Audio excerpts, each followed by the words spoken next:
ball and no strikes. Aaron waiting. The outfield deep and straight away. Fastball is a high drive into deep left center field. Buckner goes back to the fence. It is gone. Here's the pitch by Downing. Swinging. There's a drive into left center field. That ball is going to be out of here. It's gone. It's 7:15. There's a new home run champion of all time, and it's Henry Aaron.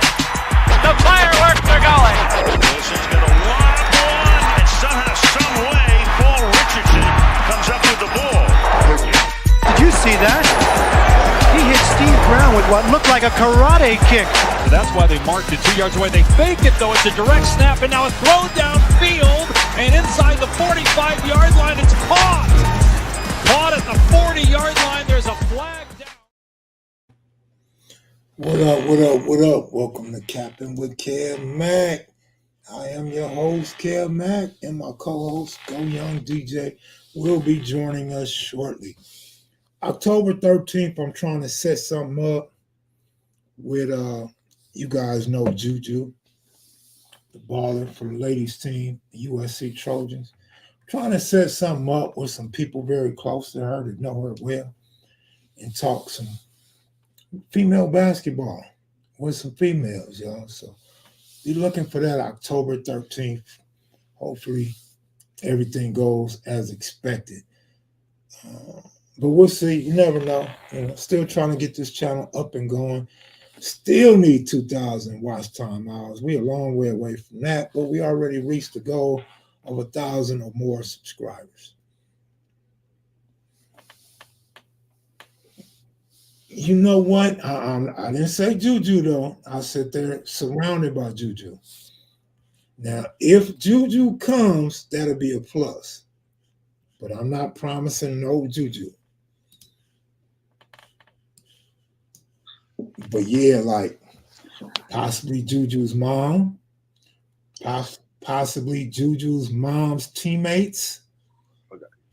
I believe she or one of them are USC's athletic director or something like that. So that's the expectations, but you never know. What's up, fool? You eating and your beard getting longer. Yeah, man, I just looked at myself and said, damn, I need a haircut, man. Yeah, I don't cheat on gummy. You almost look like James Harden or Perkins. Man, I can't stand when I don't have a haircut, man, but it's been a minute. But how you think I feel? My hair grow down my neck to my back when I don't get a haircut. So motherfuckers real, man. Looking like a wolf on the back. I hate being on here. I hate even looking at the thumbnails for the videos. I'd be like, damn, man. I don't be having time to go every damn week, every day. You know what I mean? Bro, I don't even worry about it no more. You know what I mean? I used to though. Then when I get in, you know what I mean? Man. Well, I know you got some prop bets. Victoria Lopez want to know who's winning tomorrow. He needs to make some money. Big TY said go hard on Dallas minus a touchdown and over 48. Honestly, I can't stand Thursday games, and I can't stand the Cowboys and the Giants. Like, oh yeah, because that's a rivalry. Yeah, it's a rivalry game. They play each other like shit, and they play each other weird. You know what I mean? So, I'm for sure going with the kicker prop, the kicker parlay, both kickers to get over 1.5 field goals. That's always gonna be my first initial thought on games like this. I did look at it briefly earlier. Well, I would prefer Dallas. The safer bet would be money line though, but you know, in fact, I think Dallas covers the 7. You know why? Because coming off that upset, everybody's thinking Dallas is trash, Dallas is nothing. And they have to bounce back at some point. But I feel you on the Giants quarterback. You never know what you're going to get out of him. For me, the games that the Cowboys should win, they have trouble with. And the game, it's like, it's kind of hard for me figuring them out. Like, I remember last year they had this stretch where they was just whooping shit. They had this stretch where they was just killing teams. The moment I bet on them, they turned straight trash and got smashed that game. And I told myself, because everybody was riding Dak high, and I told him, listen, he got a bum game in him. And as soon as I bet on him, that bum game was immediately right after that. Mm-hmm. And I say this all the time that it's just so hard when you know things like that and then you go against the math and or you go with the math, but you just knowing in your heart that this dude got a bum game coming, so you should probably bet the under or probably bet something else. You know what I mean? I had many situations like that even last weekend where these dudes should have went over, but they went over under. So it's this theory I came up with that a dude got a players period. It don't matter what sport, what league, whatever. You got about 2 to 3 games of being on the upward path. That second or that third or fourth game is going to be a downward. Like, say for instance, who was it this weekend that I had put Gabe Davis. So Gabe Davis, the first 2 games, he got over 40 yards, right? So this game, I'm just taking him for 40, not 45, not 42, not just the base 40. He's cleared 40 each game this season. 40 and the Bills win. Of course, this motherfucker don't get the 40 yards. He finished the game with like 20, not even 20 yards, I don't think.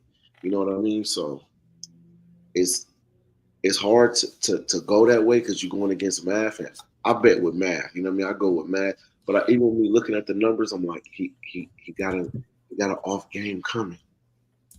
But it's just so hard for me to do it. But Dallas, they should win this game. And they should cover this game. Will they?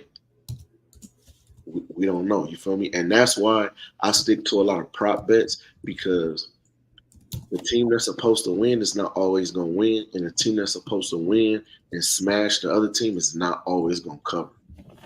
So that's why I prefer prop bets.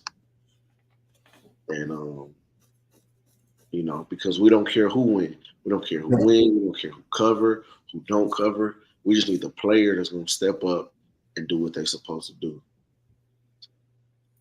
Noodle Capone says it's hard to handicap football, period. I disagree. It's been harder the last couple years, but I disagree that it's hard. First of all, in any sport, damn, I didn't know I wasn't on the screen.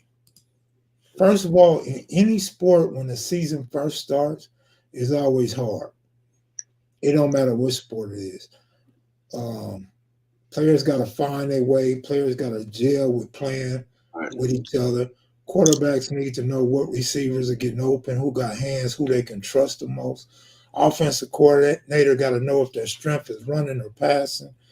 And then you got some people, like I was watching 2 different games this past weekend.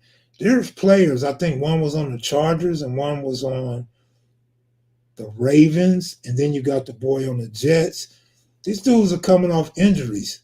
So they miss game 1 or guys miss, preseason, and they're not in their best form yet. It takes 2 to 3 weeks to get in their best form.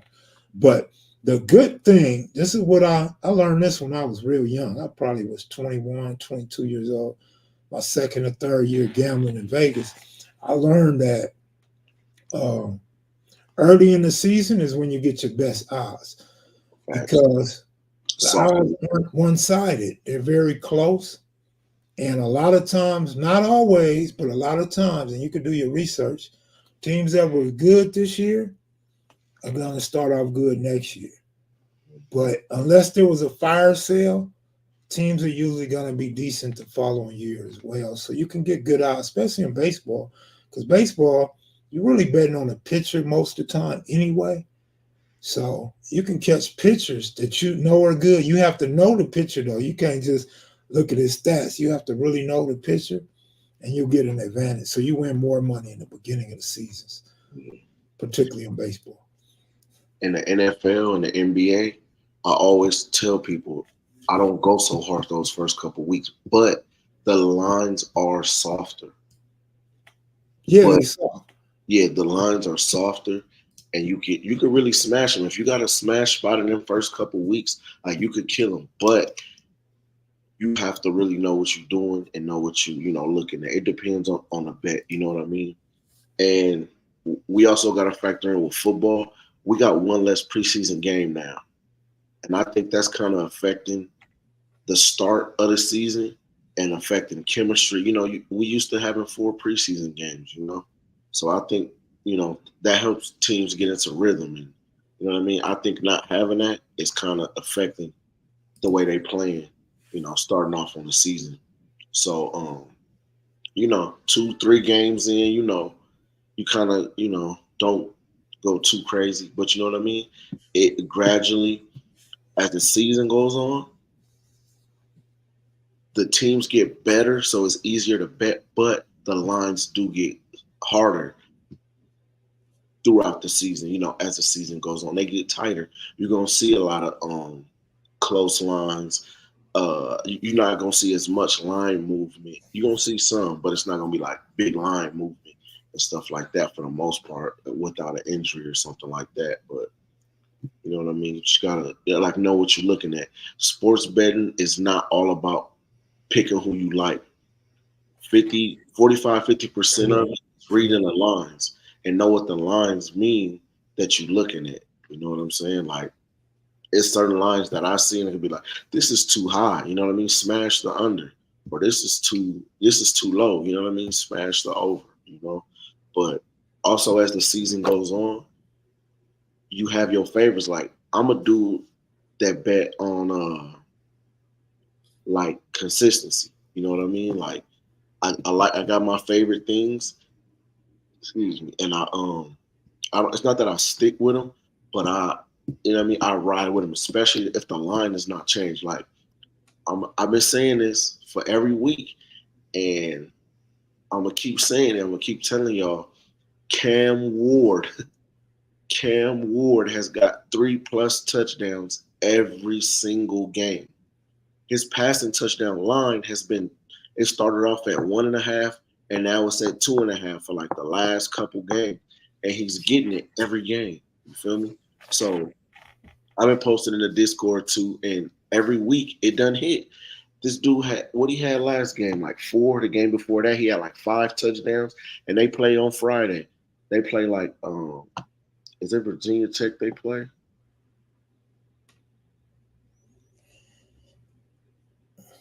Yeah, they play Virginia Tech on Friday. You know what I mean? They 4-0. They got the best passing offense in college right now, and they smash. So like I already looked. You know what I mean? They got Cam Thomas at 2.5 touchdowns again, and I'm gonna keep taking it until it don't hit. If they're gonna keep giving me the same line, I'm gonna keep smashing it until they change it and until it don't hit. You feel me? It done hit 3 times in a row already. So off that bet alone, it's up. I'm up. So if they lose this game, I still hit 3 times in a row. You know what I mean? He said they played South Florida. Yeah, they played South Florida last weekend, and he had 3. He had more than 3 again. But yeah, they played Virginia Tech on Friday. You know, the 2 things crazy about that. One, you called that off the top, so hopefully somebody been betting it. Number 2, even when he lose, it's a good chance he gonna bounce back the following week. Depending, you gotta look at the schedule though, but it's a good chance he bounces back because he showed that that's what he does. Yep. And then his yards is at 308. Oh yeah. This dude has got 300+ yards every game. The first game he had 385, 304, 346. Last game he had 404 passing yards. You gonna give me 300? I'm gonna take it. Yeah, absolutely. So I got one for y'all. Oh, that's cool, Big D. Yeah. So I got one for y'all. I like CeeDee Lamb over 80.5. because he dropped a gang of passes this past game. And the whole time I'm watching the game, I'm hoping he drop passes because I told y'all 2 years ago that this dude drops too many passes. And of course, Cowboy fans, oh, you don't know what you're talking about. Oh, you hating. CeeDee Lamb is the best. CeeDee Lamb, CeeDee Lamb. So hopefully you guys that be thinking I'm hating and just talking out my ass, watch that game and really realize CeeDee Lamb is a little bit overrated, but I think he's proven to be good on the NFL level, and I think he rebounds and gets over 80.5 yards this week. I think Prescott's going to throw his ass off. I think Dallas got a lot to prove to themselves after last week's loss. One more thing. The spread has moved to -5.5. Whoever was saying -7, I don't know if the line moves or you're betting with a bookie, but the spread is 5.5. And let me say this. Me and DJ talked about this last year, and I think we ended up wrong on the game we talked about, but -5.5 almost certainly loses every time in the NFL. -5.5 is not a football score. It's 5 is just not a football score. You don't score 5. You score 6, 7, or 8, or you score 2, or you score 3. You don't score 4, you don't score 5. So 5.5 has always been a bad number to cover when you're taking the favorite for many years. So I'm not saying take the +5.5 because I still think Dallas bounces back, but I won't be surprised if Dallas don't cover that spread. That's it. Somebody said he had 314 passing yards on Prize Picks. I would still take that. See that I mean, that's why I don't like Prize Picks, but I know the people that's playing Prize Picks, that's pretty much all they got. You got Prize Picks or Underdog. Well, look at Underdog or look at whatever other books you got and see the best line that you could get. That's what I hope everybody is doing. Everybody that's betting, I hope you're not using just one sports book. You know what I mean? I hope you're using as many as you possibly can. You know what I mean? Whatever you got in your state, whatever you got access to, you have to play the lines against each other. You know what I mean? It's no reason to play 314 if you can get 308 on another book or something. You know what I mean? So, if that's all you got, then that's all you got. You feel me? But if you do have access somewhere else, then you should definitely, shop around. Just like anything else, you shop around to find the best line.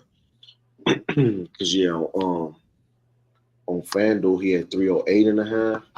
And that on William Hill, he had 307.5. I'm gonna see what MGM got him at.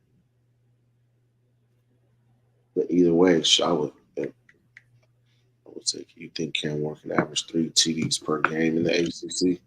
I don't see why not. He is so far, right? I mean, who gonna stop him? Who in the ACC got a defense like that can stop him? Nobody. Florida State, Cal. Like, I don't even know if y'all watching these games either. Like, I'm watching the Miami games. They balling, and then they got that receiver Restrepo. He like him. Like, it seemed like that's his guy. He get a touchdown about every game. You know what I mean? And I did look up him too with his touchdowns. Said. Man, I want to say this, or did I say it the other night, that Ohtani is the 5th fastest runner on the LA Dodgers. He has the most stolen bases on the Dodgers. That's crazy. To me, that goes to coaching, man. Why Dave Roberts ain't sending his runners? You got 4 more dudes that can beat Ohtani on the base path. Send them. The Dodgers should be known as a team that's stealing bases. Stop waiting for the long ball to home run like these big home run hitting teams. But anyway, shout out to Ohtani. I told y'all he's going to be a beast this year. I don't know that he was going to get all these home runs and stolen bases, but damn self, like somebody was telling me, man, you see Otani got 40-40. Yeah, nigga, I knew he was gonna get 30-30. That's a cinch for him. Now, when you start talking about 40, I don't know about that. 50, I wasn't thinking that. But yeah, he can do that, man. And a lot of players can, but usually when you're a power hitter, they don't want you to risk injuries stealing bases like that. But one thing about any sport, an athlete is an athlete. Was he See, still in bases like that in Anaheim? he was stealing bases, not no 50. Yeah. But I mean, he's a real athlete, is what I'm saying. He can pitch, he can play the outfield, he can play the infield, he can pitch, he can hit, he can steal, he can do everything. He's a 5'2" player, is what I'm saying. So you gotta expect that from a 5'2" player. Yeah, he ain't no little dude either.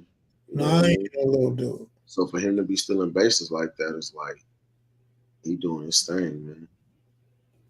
See, this is see what Big Gritter said. He said that dude Dart from Ole Miss has been getting me paid. And see, this is why having a show, having a group is dope and important, because you get plays like that. You know what I mean? I'm not a huge college dude, so I don't know everything and everybody and every play. But you know, having people like this that's on certain plays that you know, y'all can say that all the time. I can come in here and give out plays or whatever, or in the Discord, and put me up on something if I'm asleep on something. You know what I'm saying? So just looking at dude, he getting clear over 300 yards, 350. He haven't got under 350 yards yet these games. You talking about 4 touchdowns? He got a game with 5 touchdowns. You know what I mean? Like, he seemed like a beast too. So now that's something that I'm gonna pay attention to too. I'm gonna look up this dude and see who they playing. They playing who's that? Kentucky. Yeah, they playing Kentucky. Saturday. Shoot, yeah, I'm gonna have to look at his props. Might come up with something for him. You know what I mean? They said why the Angels let him go? Money. Angels ain't a big market like the LA Dodgers. LA Dodgers run LA. So also the Dodgers are just throwing money at players, and they market their players and their team a lot better than the Angels. Yeah, you popping. You on the Dodgers, you popping. Yeah. It's like being on the Lakers. Yeah. Versus the Clippers. And then they gave him the biggest contract ever. Man. And he deferred his payments. He only getting paid like $2 million right now. He deferred his payments to like later down the line where he gonna get $60 million a year, which I don't know if it's the best thing to do, but hey, that worked better for the team. You feel me? So the team can have more money to go get other players, so they can really, you know, win a championship. But I forget how far he deferred the payments out, but at that point, like, he might get to that contract or get to that time where he getting that money, and then the contracts might be bigger. So hopefully he can like renegotiate, or like if the payments is 10 years down the line, well, $1 today might be different than $1 in 10 years. You feel me? It might be worth more, or you know, his money might be worth less. So I don't know if that was, you know, the best move to defer his money, but hey, he don't really need it. Probably shit. He's making so much from endorsements. And yeah, that's the other part too. You come to a big market team like Lakers, Cowboys, Dodgers, you know, and so many others, man, you're gonna make so much money off your endorsements that it really don't matter. You feel me? You don't have to have the biggest NBA contract. But if you want a big market, a big team, you're gonna get so much action. Your face is gonna be everywhere. You're gonna be the face of the team, and you're gonna make so much money. So, Friday they're gonna auction off Otani's home run ball. Some people think it'll be worth more than $1 million. I'm thinking about 750 is tops. I don't think it'll go higher than 750. They offered him 300. He turned it down, so we know it's going for over 300. Yeah, I think it might go for $1 million. You I think can it's see. going to be a Japanese buyer?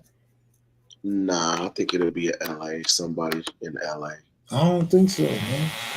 I think the only person that's going to buy it, Major League Baseball, LA Dodgers, Otani himself, or some rich Japanese from Japan. They might try to put it in a museum or something too. But I mean, if they talking about this dude is gonna be the best player ever, like ever, like Let me say that again. The only people that's going to buy it, Major League Baseball, that's who's going to put it in the museum. yeah. LA Dodgers, they could lease it to the museum. Hmm. Otani himself, which I don't think Otani wanted, because Otani would have went and paid like nigga here. Yeah.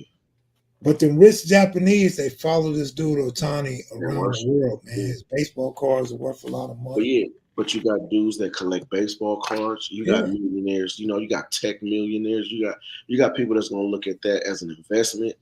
I mean, that's like buying that $1 million Wu-Tang album. You feel me? Like this is even better. You know what I mean? That this is going down in history what he did this season. Somebody is paying $1 million plus for that. You know what? Did I send you? See, in hindsight, like our memories are so short, and a lot of people didn't know who Otani was when he came to America. Even though it was on the news, a lot of people didn't pay attention to that. But I ran across a video. I sent it to about 2 people. But do you know that the scouts, the major league dudes, these announcers, thought he wasn't going to be nothing in America? They said he will not be able to hit American pitching. Why would they say something like that? Bad scouts. Remember when I started the show, I said scouting holds people back, man. Scouts are bums. What they say can dictate if you're going to have a good career or money-wise or not have a career at all. And they hated on this dude. And I hate to throw racism in there, but that's a question for me. Was it racist that this Japanese player is coming over here to America where we the best? Well, this is the great white American sport. And we'll go pay some Latin players to come over here and play for cheap. We got black dudes over here that we don't want to pay.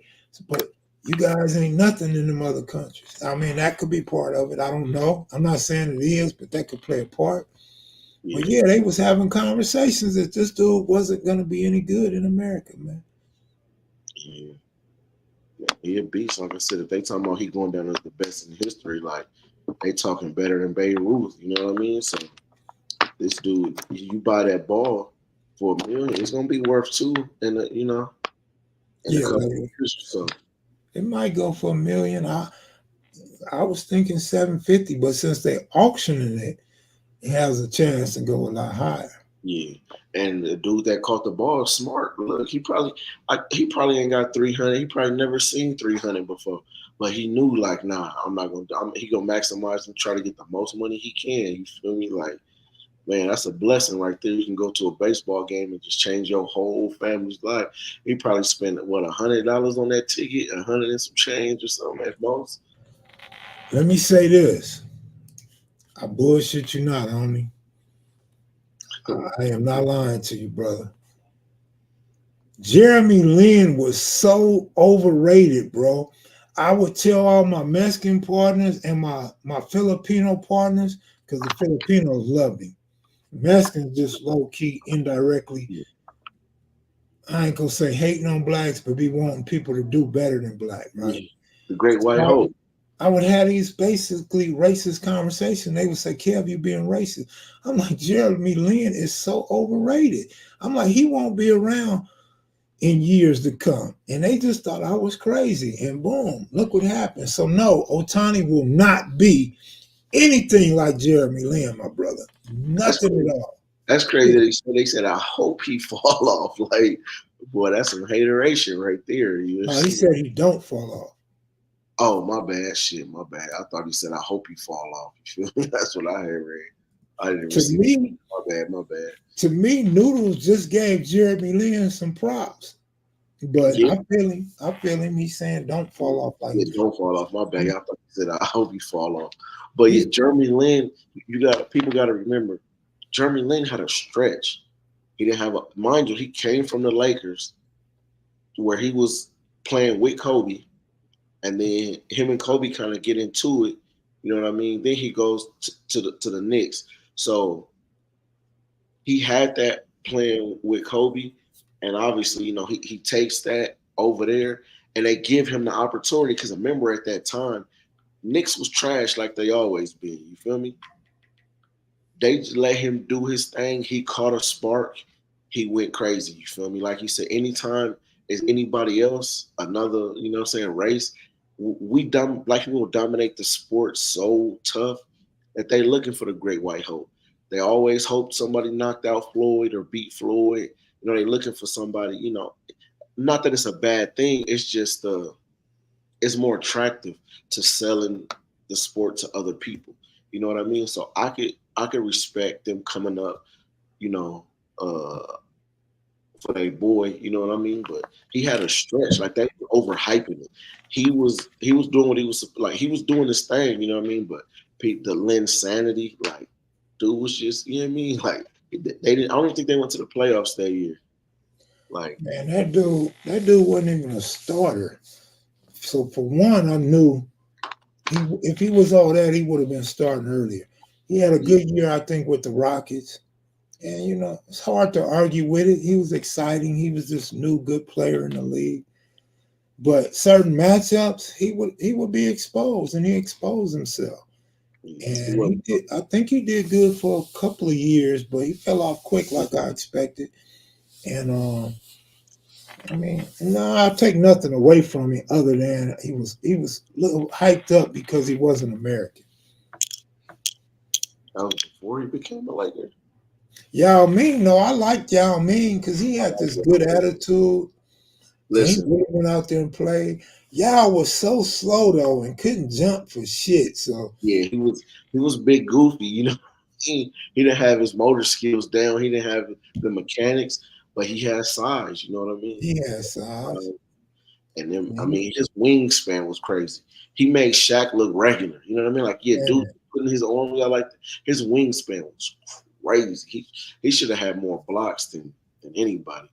But I tell people all the time, that year with the Rockets, that was one of the best teams that just didn't make it. You know what I mean? Like, they had so much talent on that team.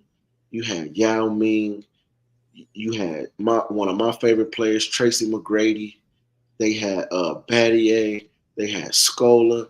You had Rayford Austin, Skip Tomalu. You had Steve Francis on the bench. Like, that team was crazy. Like, I play people on NBA 2K with that team.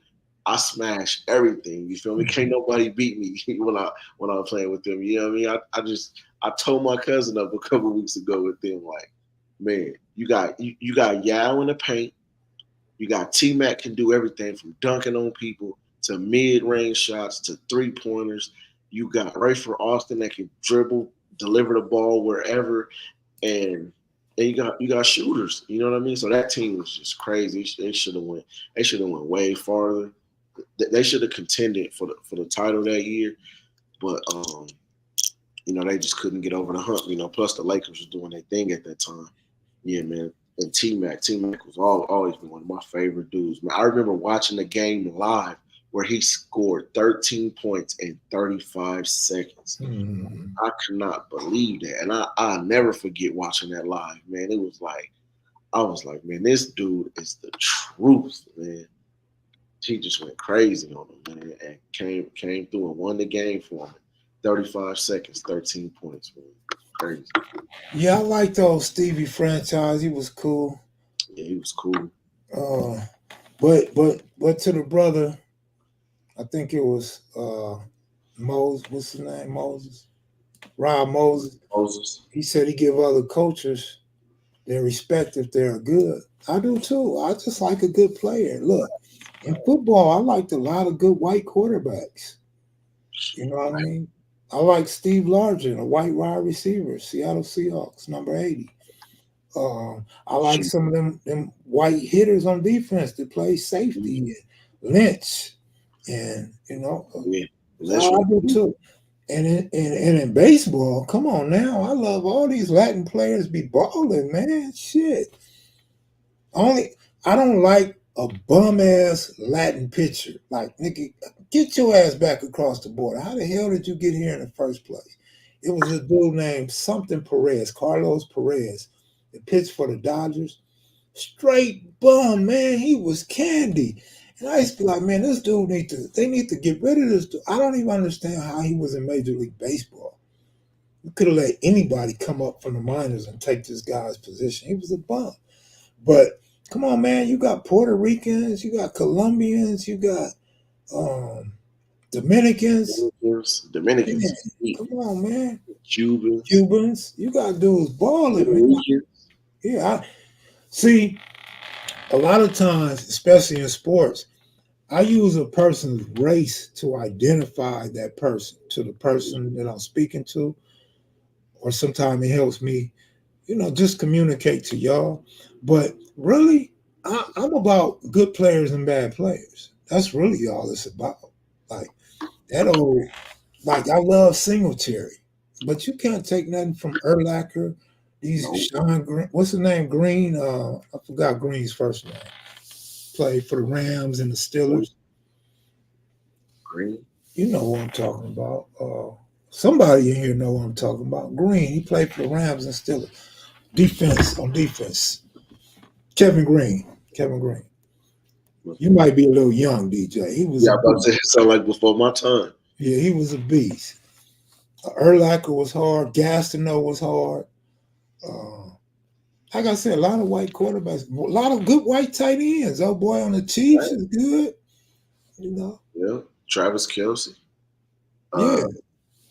But black people, we always inclusive. We never hate on the other races with their sports. Or if you a good player, we gonna give you your props. Look, every time we got a white boy on the Lakers, we turn him up. You feel me? Like we give him his props, and we like, what they calling him? Caruso GOAT. You know what I mean? Like he ain't no GOAT of nothing, but you know what I mean. He the white boy on the squad, so we pump him up. Look at Austin Reeves. We pumped Austin Reeves up like a motherfucker, and he got paid last season. You feel me? And he didn't really have the best season this last season. That season before he was going crazy, but he do his thing. You know what I mean? So we always give him props. You gotta give all the great state props: Tom Brady, Peyton Manning, Eli Manning, Archie Manning, Drew Brees, you know what I mean? All these dudes, Dirk Nowitzki, Steve Nash. I mean, I can name a million, of course, Larry. You know what I mean? Yeah. I like Dirk Nowitzki. I had no issues with Dirk. Dirk was the man. All right, look. So somebody said Steve Nash was overrated. Somebody else said Steve Nash is a great player. And then you mentioned Steve Nash. Let me tell you how I feel about Nash. I like that little white boy. That little white boy was bad. And he got you numbers. He helped his team win. He shared that ball. Unfortunately, when this little white boy that I like so much came to the Lakers, straight dog doodle, trash, hurt, threw the towel in, gave up. That should be hurting my feelings, man. He was balling somewhere else. You come to the Lakers and you just trash. Like, Man. Yeah, but Steve Nash was the man. He had them dimers, man. Now, I'm going to say with Jason Williams, White Chocolate, I'm going to say I didn't like him, but that boy was bad. That boy could pass. He was exciting. So I'm not saying I didn't like him. I liked to watch him, but he just didn't have like the attitude. There was something about him I didn't like. Maybe it was the team he was on, but that boy could pass. He could shoot. Cool. Yeah, handles. Yeah, crazy. Yeah, and I like them little small point guards. They be just doing their thing. They just be dishing it. Like I had an Asian homie like that we used to hoop that I went to school with, and he would just be. He reminded me of Steve Nash or White Chocolate Jay Will. Like he would just be out there just dribbling and just diming, just throwing everything. You got to always be ready because he could throw you the ball at any time. Like man, I love little point guards like that. Man, they be going crazy. Nah, James Cash, you was high, homie. Dirk was not overrated. and he was not trash, man. Dirk was. Man, Dirk is shooting over double teams. Dirk shooting off of one leg. You feel me? Dirk wasn't Dirk wasn't super athletic like that, No, but his fundamentals, his skills, man, put the goddamn ball in the hoop. The man won a championship with a team on his back. How is he underrated? You have the look, slowest I release. give you that, James Cash. He It had the doesn't matter. slowest release ever, but it was just so he can line it up and get the shot right. Exactly. It don't matter. Nobody could block it like that. You feel me? He's No, shooting off of one leg. You know what he gonna do. You should be able to block that, my man. He was a beast, and he could pass, he could shoot, he could like dribble, like he can control the offense. Like I don't know how you call that overrated, man. He beat Miami. You know what I mean? Like I'm gonna tell you a telltale sign for those that's gamblers and for those that are not gamblers. When James Cash made his statement, he said to him how he feel was how he feel. Some of the things DJ said, or maybe I said too, he said true, so he's not arguing, debating, or throwing Dirk under the bus. That was his personal feeling. But when DJ said he could pass too, light bulbs went off in my head. See, when you're a gambler, you looking at all assets of the game, facets of the game, because you're betting prop bets or you betting that your team win, you hoping this team win. So you looking at him to pass the ball. You looking at him to take good shots, him to get to the foul line and knock his shots down or get you to over. So I'm thinking how I feel and what DJ said, and I said, see, we gamble. So we looking at the small things because they mean a lot to us. Max. Them the players that we look for as gamblers, whether it's a prop bet or a team bet. Max. But when you just getting high watching the game, yeah, you're gonna be like, this slow ass white boy, you know what I'm saying? Yeah. I like Porzingis though. Some people don't Yeah, really like Porzingis. I like Porzingis. Yeah, Porzingis is cool. He just can't play a full season. He can't stay healthy. Yeah. But he do his thing. And he been passed around. He been on so many teams, you know what I mean? But, shit, he got a ring now, you feel me? So gotta give him his props, you know what I mean? But he balled. But yeah. But like Kev was saying, like we watch these games, man, when you're a better and you watch these games, you see everything and you notice even the little shit like, man, this motherfucker, he could have did this, he could have did that. This motherfucker missed a free throw, you know what I mean? And blew my money, you feel me? Like, so that type of thing, like it sticks with you. Like, Kev, I think you was on the other channel on live a couple days ago, yeah, talking to Jerome Wallace, and you said about how gamblers have a short memory, and you want to get that game out of your head and just keep going.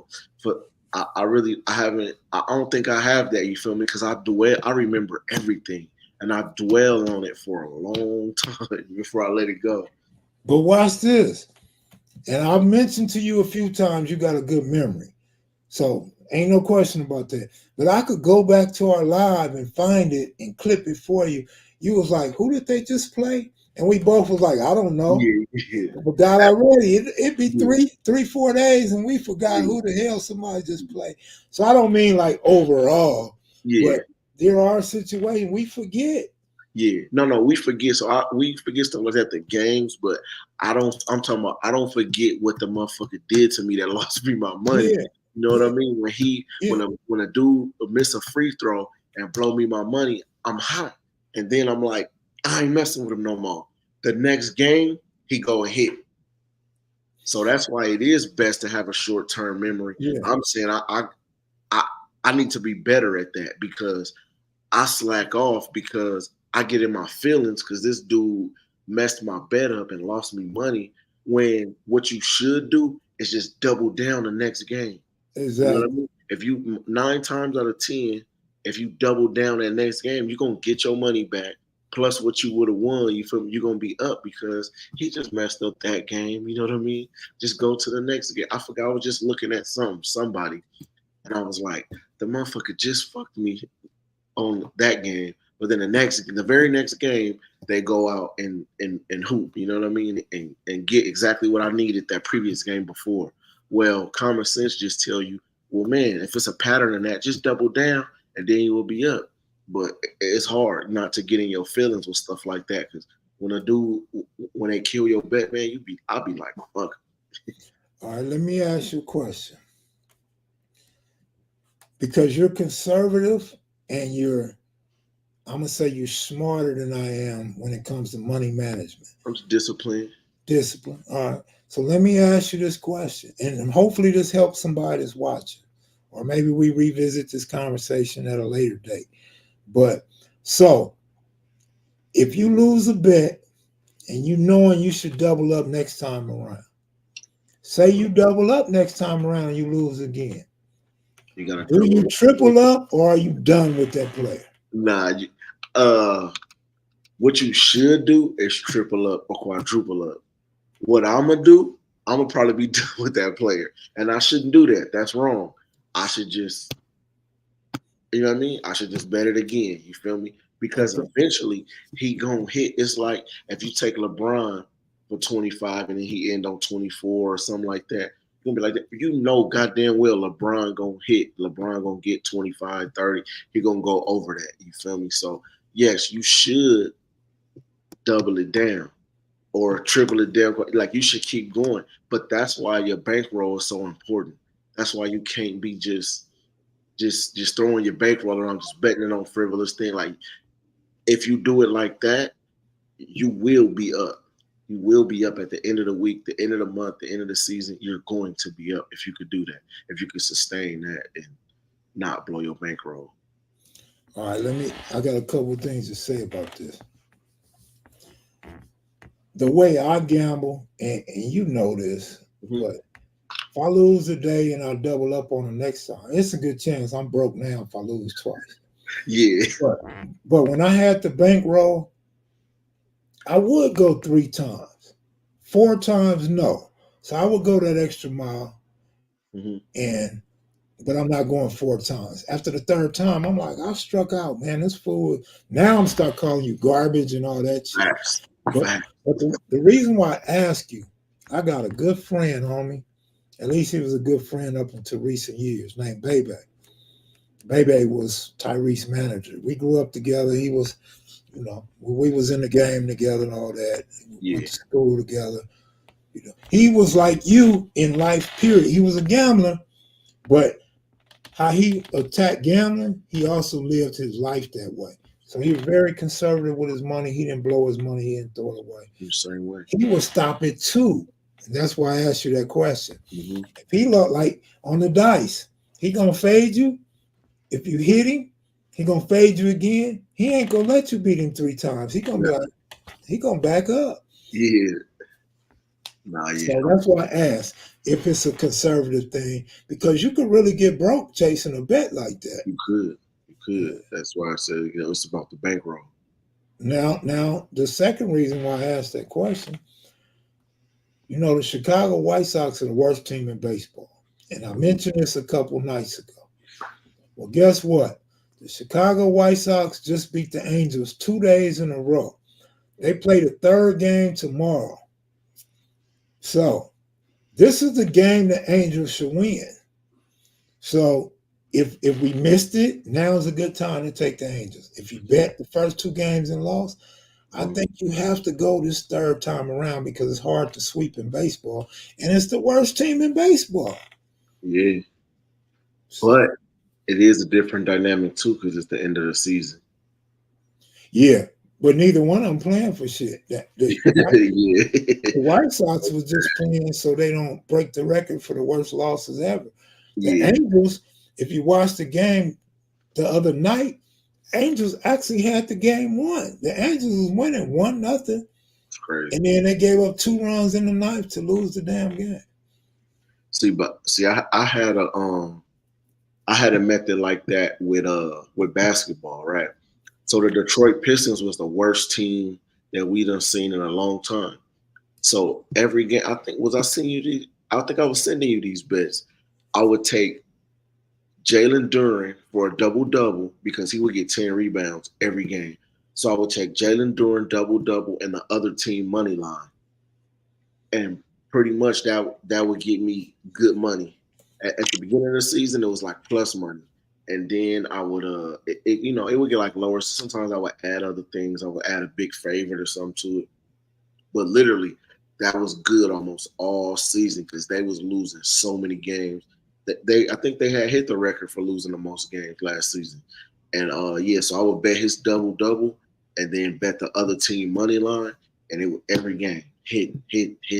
Like, you know what I mean? It will be a couple times that they won a couple games and it didn't hit, but that's what I like, things like that, to where I can find something and just keep having, not a guarantee. I don't call it a guarantee, but you know what I mean? Something that's just, consistently gonna get me paid.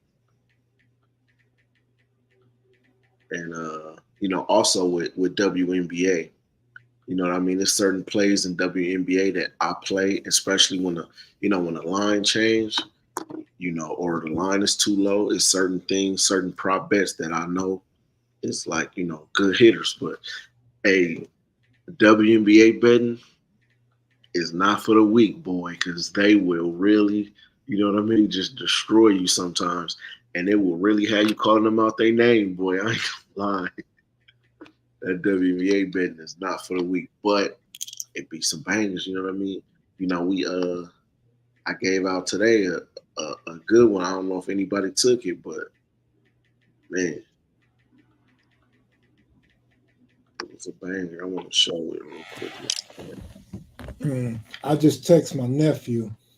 I think it'll be good to have him on the show, but I want to make sure he's not breaking no rules or team rules. And come on, we're not going to talk about gambling, though. We're going to talk about him as a player. Oh, that's what's up. What do he play for? He played in Pennsylvania. I always have a problem pronouncing the name of the team. Allegheny, D3 Allegheny. Yeah, this is your nephew. Yeah, the one that played college. Yeah. Mm-hmm. I was just trying to figure that out. Yeah, that would be cool. Yeah, but this was the one today. See, this is right here. This right here is what we call a ladder, right? So you take the original line.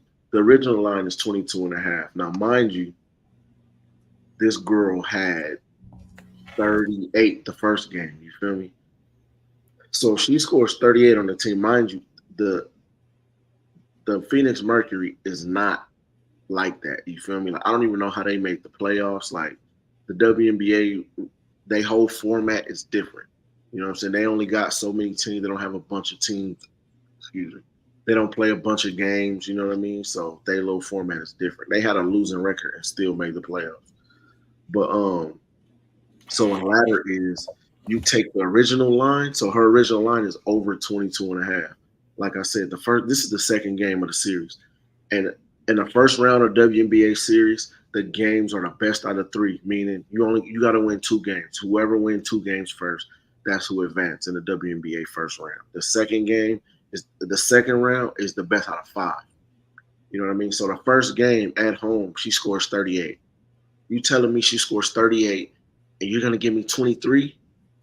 The line is 23? Like, okay, I'm going to take that all day, every day, and twice on Sundays with my eyes closed. You know what I mean? And then, so you take the base, which is 22.5, and then you take the next step is 25 points. That's plus money. That's plus 145. And then the max, the highest they got for is 30 points, which is plus 400. So if you spread your bet to all 3 of these and all 3 of them hit, you super up. You hit on a 120, you hit on a plus 145, and you hit plus 400. You feel me? That's triple dipping. You know what I mean? It don't get no better than that. She ended the game with 42 points. She had 23 points at halftime, which she hit this line right here, 22.5. She had 23 at halftime. At halftime, after the second quarter, she already had that. The second half, it was just straight coasting. So yeah, she hit all of this easy. You know what I mean? So I was surprised. I had told Kim, I was surprised. I didn't see none of these other big cappers on Twitter that I mess with. I didn't see none of them play this. None of them. And I'm like, am I the only one seeing this? Like, this is easy money right here. So So yeah, that was a banger too with the WNBA. That was the banger for today. So as you see, all three ways, you know what I mean? It cash, you know. So yeah, I just wanted to show that. I got a question for you, bro. Yeah. So how do you be pulling up that? So that was your computer, right? Or that was your cell phone? No, this is my computer. So you bought that up on your computer? Yeah, you can get this app on the computer. Like I got this is a MacBook, but yeah, you can get Discord on the computers, you know. It's an And app then what did you do? Hit video file or what? on what on StreamYard? Yeah, I'm trying to figure out how you get it to come on the screen. Oh, I just hit present and then I hit Okay. present, share screen, and Oh, then share screen. All right, I you go got to you. window. And then you go to window. You can go to tab and where you can show the screen. You can show the tab that you're in on the web browser, but then you go to window and I can share the whole window of just Discord. Right, I got you. So it's kind of like I be doing when I go by myself. I got you. All right, so yeah, I No, want to know so that way if I wait, ever let me want to put show. something up there. Let me show just to make sure. No, I know how because I do it when I'm by myself, but I've never done it with us Because together. whatever that was, that looked different. It didn't look like that. It didn't. Nah, I don't know what that's. I don't know what that was. It looked Oh, different. that's because that's just what it was that I showed. That's Uh, just what's on my screen. That's all. yeah, the options just have looked different. You said don't be dissing. What I say, Western, I don't even remember. I wouldn't, I wouldn't diss though. Oh, I wouldn't diss. Oh shit! I done messed up now. Shit. No. Yeah, BJ be on the WNBA. Only thing I know is Reese and the White Shadow. Yeah, WNBA is just like any other sport, man. That's why I don't really like mess with baseball because I don't really know it like that. You know what I mean? Like I know Otani, I know Mookie Betts, I know the Dodgers. You know what I mean? These other teams, I don't really know. But everything else, any sport you could dive into and learn who is who and what is what, and you should be able to come up with the right, bets, up out of that if you know gambling and bets. Like I was somebody was trying to hit me to the on the Discord. Somebody was trying to hit me to the soccer, and I'm like, I don't really know soccer. You know what I mean? But if that's your thing, you could post it in the Discord. Give the rest of the Discord the look because he said he had been killing with it. You know what I mean? But I stick to what I know. But I done got into WNBA within the last couple seasons, and so I know who is who. You know what I mean? And what is what. So I do give out what I know. But yeah, this year and last year, WNBA, I done hit some good bets on there. So if you want to know some other players, pay attention to the girl I just showed. Her name is crazy. Napisha Collier. She is a beast. So also with these things, you learn tendencies, right, of how these players play and how the coaches play them. Napisha Collier, she plays a lot of minutes. You know what I mean? And I love players like that play a lot of minutes. So Napisha Collier on the Minnesota Lynx, and then Alyssa Thomas on the Connecticut Sun. She plays a lot of minutes, like damn near the whole game. You know what I'm saying? So pay attention to those two. Those are two good ones. Alyssa Thomas is like shit. Who can I compare her to?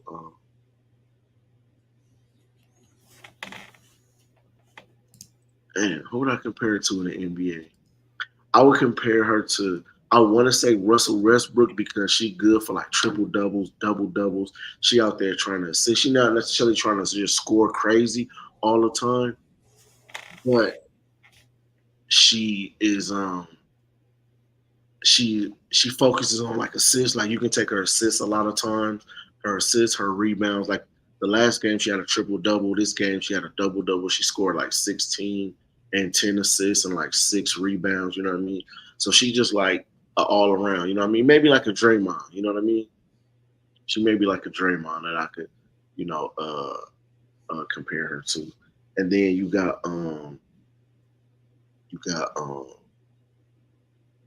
Damn, what's her name? I can't remember the other girl name. But you got if you go to Asia on the Aces, Asia is a dog. You know what I mean? She gonna get her points. She gonna have 20, 23, 25. She can get all the way up to 30 points easy. It just depends on Easy. she's feeling. Asia Wilson, the best player in the league, straight up beats and with rebounds. She'll get you about 12 rebounds too, anywhere between 8 to 12. She's the beast. I hate when they sit her out too long. I get mad, but sometimes she'll come in that fourth quarter and get busy.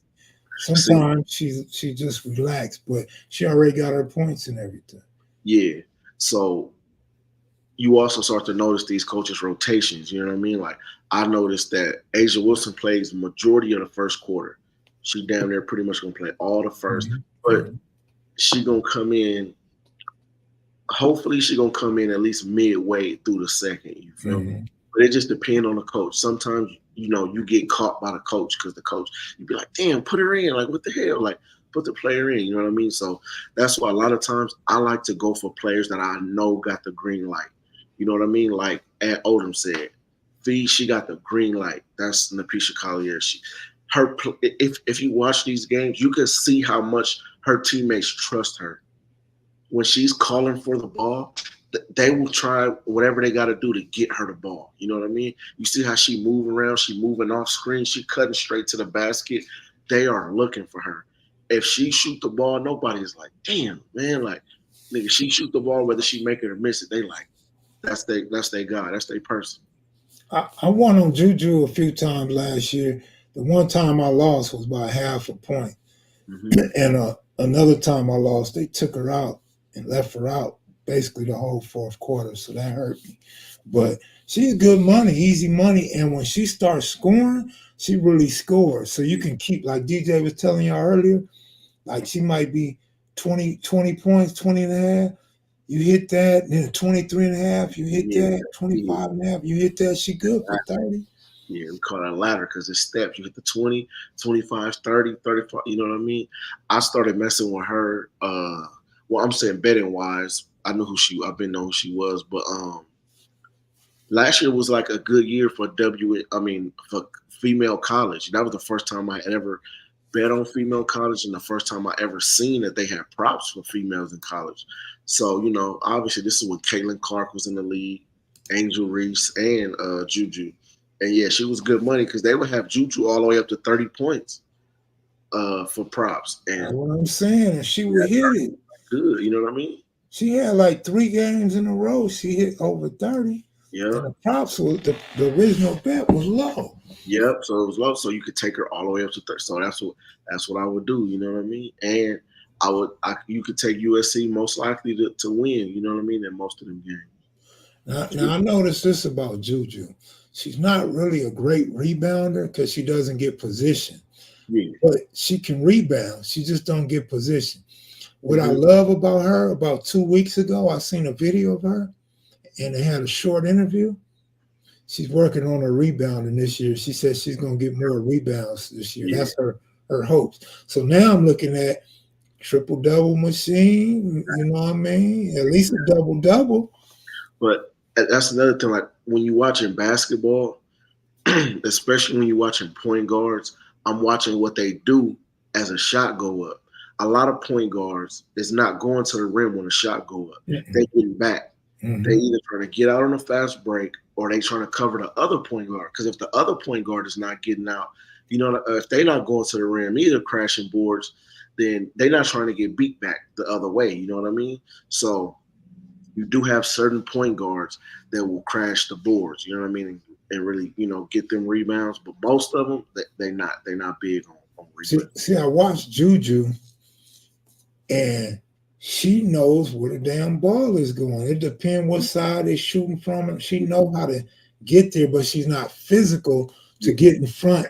Elbow or nothing. Push for it. But Juju, she'll stand there. She'll be right out of rim. But she's going to jump up and go for the board. But when they shoot that shot, she's going to turn around. She's going to be right there, but she's not crashing. Really crashing. If the ball comes to her, she's going to catch it, but she's not crashing the board. You are 1,000% correct. I peeped her all year, so I'm looking forward to start getting 10 rebounds a game, She's gonna be a beast. Because she would get you 6 without fighting to get no rebounds. And yeah, so you could play even players like that. Like if you know a player can get you 6, take them for 4. If you got a book, if you got access to sports book that lets you individually, pick certain build parlays, man, I'll take the 4, put it with something else, and take somebody else, because I always say that I'm chasing wins. I'm just trying to win. I'm not always chasing the odds. I'm trying to win. You feel me? So if I can get an even money bet, if I could take the 4 instead of the 6 and put that with something else and take the 8 instead of 10, I'm put them together and just trying to get a win out of it. You know what I mean? But I did have a situation like that where last week where I should have really cashed. I should have really took the ladder, and I didn't. And that's what kind of made me especially remember to do it today, because remember I said we got these consistent ones, right? So in the Discord, I've been posting. It's 2 bets that I've been posting like every week, and they've been hitting. Cam Ward and then Juwan Jennings. So the reason I even came up on Juwan Jennings was because a reporter has said, remember, Ayuk or whatever, he wasn't there in preseason. You remember, he was trying to get his contract and all that, so he wasn't playing. They were saying that Juwan Jennings was really stepping up and he was really playing in practice, and he was really, you know what I mean? Like he was doing his thing.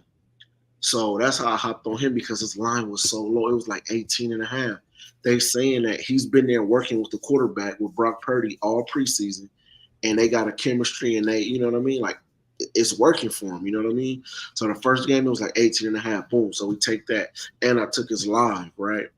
He got up to like 50, like both of these games. So then the last game,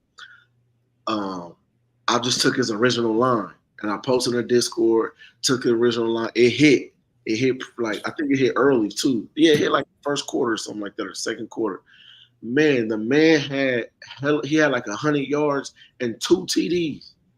So it was like, I should have took the ladder. I should have took his 50, his 70, his 100, because it would have got paid crazy, and his touchdown. You feel me? Because Debo was out. So you got to think about games like that. Okay, if the quarterback number 1 is out, this dude is gonna have to step up. Is he like that? Is he really gonna step up? Yeah, with Juwan, yeah, he's a good receiver. So he stepped up, and boom, he got 2 touchdowns. And when he played, right? Yeah, when he played, yeah. But Purdy ain't nothing without Debo. Yeah, Purdy without Debo is not the same. You know what I mean? Like he need Debo. So yeah, I was slipping on Jennings. Yeah, man. Like I said, I'm gonna go, man. Chris will say I'm most happiest when I'm talking about sports, but the truth is, I love to talk about sex. Another thing too, I may look happy and feel happy. I'm looking down at my feet swollen and red. I'm not getting circulation in one of my foot, so kind of fucked up, man, right now. But I'm gonna go, y'all. Hey, thanks, DJ. Look, they go Buck. I'll stick around a little longer if Buck give P. Diddy something. But yeah, man. Y'all have a good one, man. Thanks for watching. Good looking out, DJ. You can close out with whatever you got to say. Yeah, man. Just, thank everybody. You know what I mean? I gave out the play, the kicker play. I will be looking, for some other plays. So check out the Discord, man. You can get with me on Instagram, man. GoYungDJ on Instagram. And yeah, man, just continue to tap in. I'm gonna continue to get y'all these plays, these heaters. Like I said, I don't know if anybody taking them or what, but you know what I mean. I'm gonna continue to give them out. You can always, like I said, find me on the Discord or find me on, hit me on the Instagram. I'm about to post a link to the Discord. If you're not up in there, definitely tap in. Post your plays too, or ask any questions you got, man. Yeah, so to the brother asking, you could go to Discord. We give out the Discord link all the time. Go to Discord. DJ's on there. I'm not very active on there, but I will pop up from time to time. So we already gave out the pick. I gave out my baseball picks, and on the Cowboy game, my prop bet is to CeeDee Lamb goes over 80.5 yards, y'all. Look, too, if you do think the Cowboys is gonna win, if you in Vegas, they have a prop, they have a boost right now. So it's CeeDee Lamb over 99.5 yards and Cowboys to win. And it's let me see. It was like it's plus 275, which not bad at all. 100 plus yards and the Cowboys win for plus 275. You can take CD. You know what I mean? Let me ask you a question. You can take CeeDee Lamb over 80.5 and the Cowboys to win, but it just won't pay as much. Is that correct? Yeah. But you're giving up more yards on the boost. Yeah, the boost is giving you more yards. But if he starts to get close, I like plays like that because if they start to get close, you can hedge yourself. If it's not looking right, hopefully you get to a spot where you can hedge yourself and bet the opposite way and reduce your risk to lose, less money or not lose at all to actually win. All right, I'm gone, man. I'll see y'all tomorrow after the game. All right, boom. Yeah, we'll tap back in after the game. All right, later. All right. No.